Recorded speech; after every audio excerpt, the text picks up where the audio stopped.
On June 12, 2025, a Boeing 787 Dreamliner crashed 32 seconds after takeoff from Ahmedabad, India.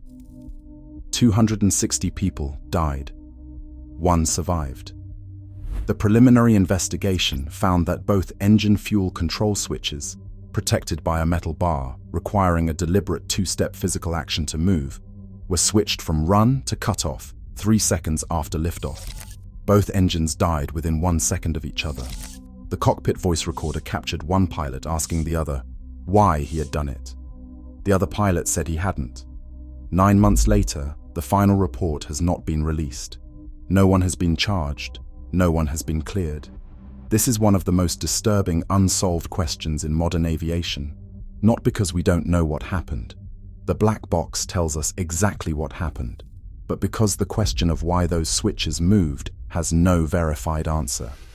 This is AIR India Flight 171. Everything we know, everything we still do not. Everything about this flight was normal. That is what makes it so difficult to process. Air India. Flight 171 departed Ahmedabad for London. Gatwick on June 12, 2025. On board were 230 passengers and 12 crew, 242 people total. 169 Indian nationals, 53 British citizens, 7 Portuguese, 1 Canadian, 13 children including 2 infants. The aircraft was a Boeing 787-8 Dreamliner, registration VT-ANB, with over 41,000 hours on the airframe. The 2 GE engines had been installed less than 3 months before the crash. Captain Sumeet Sabharwal, 56, had 15,600 flight hours, 8,500 of them on the Boeing 787. He was the pilot monitoring.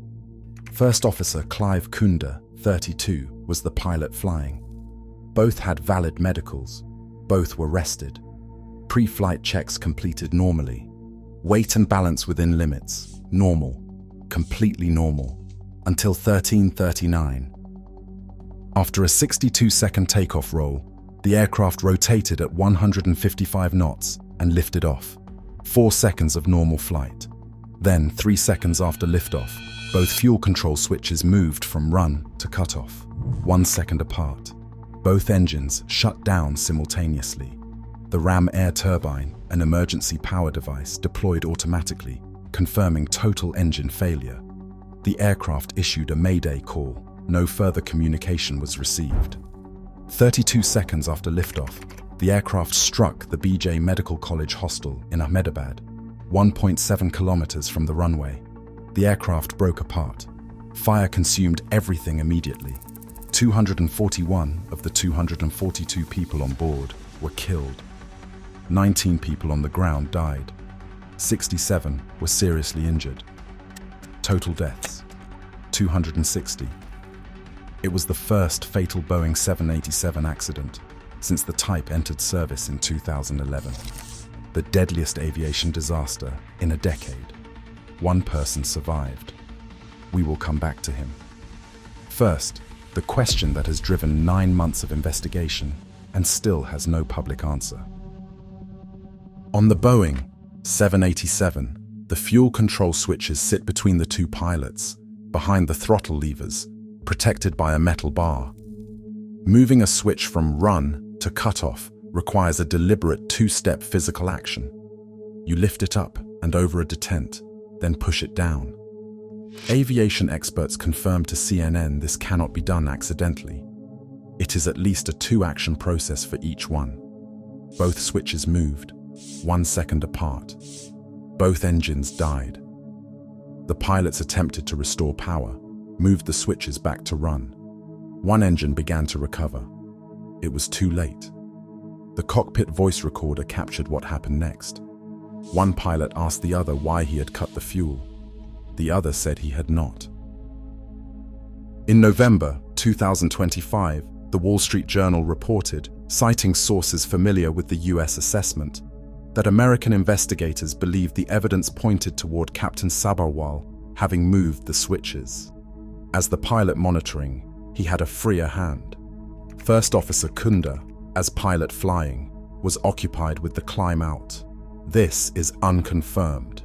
No official body has concluded this was deliberate. The AAFF preliminary report did not attribute cause to either pilot. The Wall Street Journal cited unnamed sources. The investigation is ongoing. What is confirmed? No mechanical fault was found with the switches. No bird strike. No external factor identified. The aircraft was airworthy. The AAFF also noted that in 2019, the FAA issued an advisory bulletin warning that some Boeing 787 fuel switches had been installed with locking features disengaged.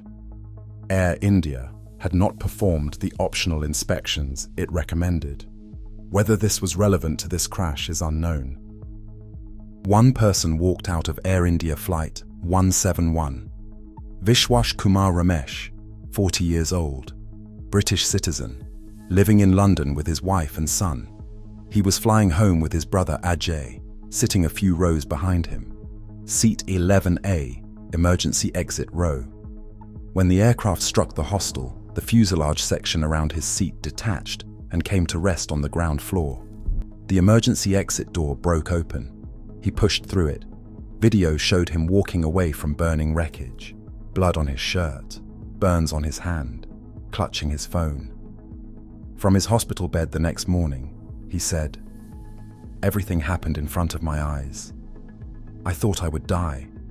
For some time I thought I was also going to die. But when I opened my eyes, I realized I was alive." His brother Ajay was among the 241 killed. 6 days after the crash, Vishwas attended his funeral. 5 months later, he told BBC News, "It is a miracle, isn't it? Still, I'm not believing. I am the only survivor." 260 people. A Boeing 787 with 41,000 hours in the air. 2 switches that cannot move accidentally. One question that 9 months of investigation has not publicly answered. The final AAIB report, when it is released, will be the most consequential finding in aviation safety in a decade. It will determine whether what happened on June 12th in Ahmedabad was a mechanical anomaly, an accident, or something aviation has never had to formally conclude before.